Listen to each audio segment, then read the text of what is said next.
नमस्कार. आज आपण मराठी वाचन पाहणार आहोत. मराठी वाचन येण्यासाठी आपल्याला पहिल्यांदा मुळाक्षर येणे गरजेचं असतं. तर य पासून न्यपर्यंत सर्व मुळाक्षरांची ओळख होणे खूप महत्त्वाचे आहे. त्यामुळे आपण पहिल्यांदा मुलांना अ पासून न्यपर्यंत मुळाक्षरे शिकवणार आहोत किंवा शिकवायचे असतात. तर फर्स्ट अ यामध्ये आपण चित्राचा वापर करून देखील मुलांना शिकवू शकतो, म्हणजे जेणेकरून मुलांच्या लक्षात राहण्यास मदत होते किंवा पटकन लक्षात राहतं. तर आ इ ई उ ऊ ऋ ए ॲ ऐ ओ ॲ औ आहा क ख ग घ ड च छ ज झ त्र ट ठ ड ढ न त थ द ध न प फ ब भ म य र ल व श श स ह ल क्ष ज्ञ. मराठी अक्षर ही कंपॅरिझनमध्ये इंग्लिशच्या कंपॅरिझनमध्ये अवघड असतात थोडेसे. अल्फाबेट मुलांच्या पटकन लक्षात राहतं, पण हे अक्षर लक्षात राहण्यात थोडं कठीण जातं. त्यामुळे आपण याची रोजच्या रोज प्रॅक्टिस केल्याच्यानंतर मुलांच्या लक्षात राहतं. आजकाल इंग्लिश मीडियम असल्यामुळे मराठीकडे दुर्लक्ष होत चाललेलं आहे आणि प्रत्येक पालकांची तक्रार असते की माझ्या मुलांना मराठी वाचता येत नाही. मराठी वाचण्यासाठी काय करावं? तर वेगवेगळे क्लासेस आपण काय काय करत असतो. तर हे करण्याची अजिबात गरज नाही. घरी जर तुम्ही मुलांना जर मुळाक्षरेच जर नाही आली तर मुलांना वाचायला येणार नाही. तर ॲटलिस्ट मुलांच्याकडून रोज 5 तरी मुळाक्षरांची ओळख करून घेणं गरजेचं असतं. त्यासाठी वेगवेगळ्या ॲक्टिव्हिटी करू शकतो आपण. एखादा शब्द लिहिलेला आहे, यामध्ये फॉर एक्झाम्पल मी इथे घेतला आहे, ग शब्दाला गोल करायचा आहे. तर यामध्ये मुलगा तो ग अक्षर शोधणार, मुलगा मुलगी, आणि त्या अक्षरांना गोल करणार, जेणेकरून मुलांची त्यात ओळख पडते.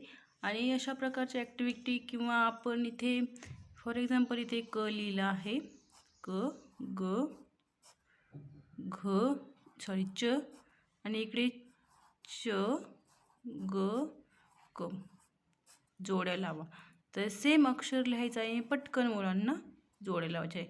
अशा ॲक्टिव्हिटी केल्याने मुलांच्या लगेच ते लक्षात राहतं. त्यामुळे अशा प्रकारच्या वेगवेगळ्या ॲक्टिव्हिटी मुलांच्याकडून रोज सोडवून घेतल्याच्या नंतर हे मुळाक्षरे त्यांच्या लक्षात राहण्यास मदत होते आणि मुलांना वाचण्यास मदत होते किंवा लिहायला देखील मदत होते. तर आपण पाहूयात पहिल्यांदा आता मुळाक्षरे लिहायची. तर आपण मुळाक्षर लिहिण्यामध्ये स्वर आधी लिहिणार आहोत. तर चालू करूयात. नमस्कार. त्यांपासून शब्द बनवून कसे लिहायचे किंवा ते कसे वाचायला शिकायचे हे पाहत आहोत.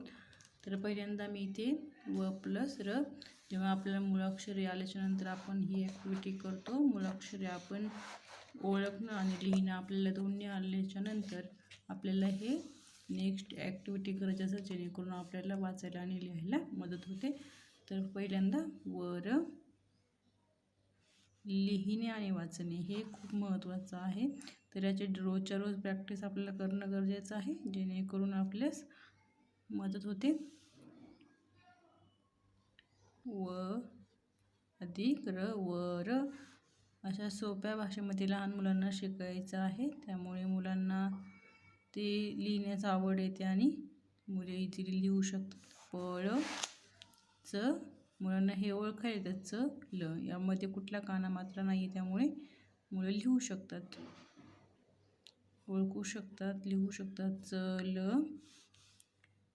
य श आ ई,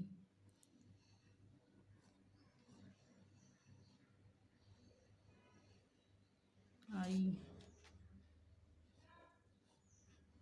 गड. ज ल,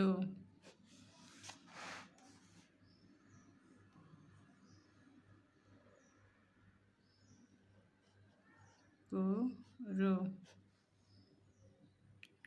क प. अशा प्रकारचे मुलांच्याकडून रोज प्रॅक्टिस करून घ्यायची आहे आपल्याला, जेणेकरून मुलांचा सराव होतो आणि मुलं हळूहळू लिहायला वाचायला शिकतात. रोज मुलांना 5 तर शब्द आपण लिहायला सांगायचे आहेत. फळ, त्यानंतर आहे घर, चित्र पाहून वाचन करायला शिकायचं आहे. इकडे ह्या साईडला मी चित्र काढलेले आहेत आणि इकडे अक्षर लिहिलेले आहे. इथे देखील 2 अक्षरांचा आपण सराव करत आहोत. तर पहिल्यांदा ढग. मुलांना हे चित्र पहिल्यांदा कळतं हा ढग आहे, पण इकडे जर मुलांना मुळाक्षरे जर ओळखायलाच येत नसतील तर मुलांना हे ढग शब्द वाचायला येणार नाही. त्यामुळे अगोदर आपल्या मुलांना मुळाक्षराची ओळख करून देणं खूप गरजेचं आहे. तर फर्स्ट आपण पाहूयात ढग, त्यानंतर वड,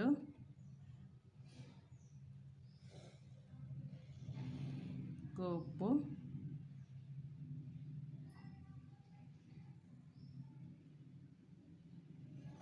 घर, बाण, ओठ. अशा प्रकारे वेगवेगळे आपण चित्र काढून मुलांना 2 अक्षरी शब्दांची प्रॅक्टिस करून इथे घेतली आहे. तुम्ही देखील अशा प्रकारचे वेगवेगळे वर्कशीट बनवू शकता आणि मुलांच्याकडून प्रॅक्टिस करून घेऊ शकता. प्रॅक्टिस करून घेणं हे खूप गरजेचं आहे आपल्याला आणि मुलांना देखील. Thank you for watching.